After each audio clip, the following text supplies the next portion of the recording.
আসসালামু আলাইকুম। আমি ঝিনুক। মুখে একটা সময় এত বেশি পিম্পল এবং পিম্পলের দাগ ছিল যে আয়নায় নিজের চেহারা দেখতে ইচ্ছে হতো না। ১ মাস আগে হ্যালো লেডি বাই স্বর্ণা আপুর ফেসবুক পেজ সম্পর্কে আমি জানতে পারি আমার কাজিনের কাছ থেকে। তাদের এত বেশি রিভিউ দেখে ভরসা পাই এবং সাহস করে একটা সেট অর্ডার করে দেই। আলহামদুলিল্লাহ একটা সেট ব্যবহার করার পরেই আমার ফেসে কোনো একনি নেই আর একনির দাগও নেই। কিছুটা কাছ থেকে দেখলে হয়তো সামান্য দাগ দেখা যাবে। আলহামদুলিল্লাহ আর একটা সেট ব্যবহার করলেই হয়তো এইটুকুও ঠিক হয়ে যাবে ইনশাআল্লাহ। আমি এতটাই বেশি খুশি যে আমার বিফোর আফটার পিকচার সহ আপুদের গ্রুপে রিভিউ পর্যন্ত দিয়েছি। এখানেও পিকচারগুলো দিচ্ছি দেখুন।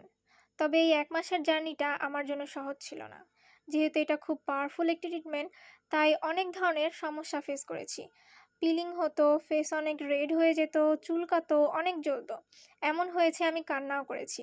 আপুদের সাথে না বুঝে অনেক রাগ করেছি। পেজ থেকে বুঝিয়েছে, পেজের বিভিন্ন ভিডিও, লাইভেও বলেছিল, আমি আগে এতটা খেয়াল করিনি।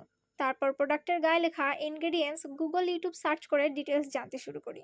ইনগ্রিডিয়েন্টসগুলো ছিল niacinamide, alpha arbutin, retinol, lactic acid, benzoyl peroxide, vita বি3। তখন আমি জানতে পারি ইনগ্রিডিয়েন্টসগুলো এক্সফোলিয়েটিং এর মাধ্যমে হেলদি ওয়েতে brightening, spot remove, acne remove, বয়সের ছাপ কমিয়ে ত্বক টান করে। আর এই ইনগ্রিডিয়েন্টসের জন্য জ্বালাপোড়া, পিলিং, লাল হবে, এটা কোনো সাইড ইফেক্ট বা স্কিন ড্যামেজ হওয়া না, এটাই স্বাভাবিক।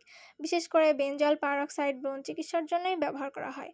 এটা দেখার পরে মনে সাহস যোগায়, চারপাশের মানুষের এত কথা শোনার থেকে একটা সেট ব্যবহার করেই দেখি কি হয়। আমার কাজিন যদিও বলেছিল ওর ৩টা সেট লেগেছে ঠিক হতে। আলহামদুলিল্লাহ আমি একটাতেই স্যাটিসফাইড। এখন তো রেজাল্ট আপনারাই দেখতে পাচ্ছেন। এই ভিডিওটা ওইসব আপুদের জন্য যারা গ্রুপে রিভিউ দেওয়ার পর আমাকে ইনবক্স করেছেন। ভালো কিছু পেতে হলে এইটুকু কষ্ট তো কোনো ব্যাপারই না।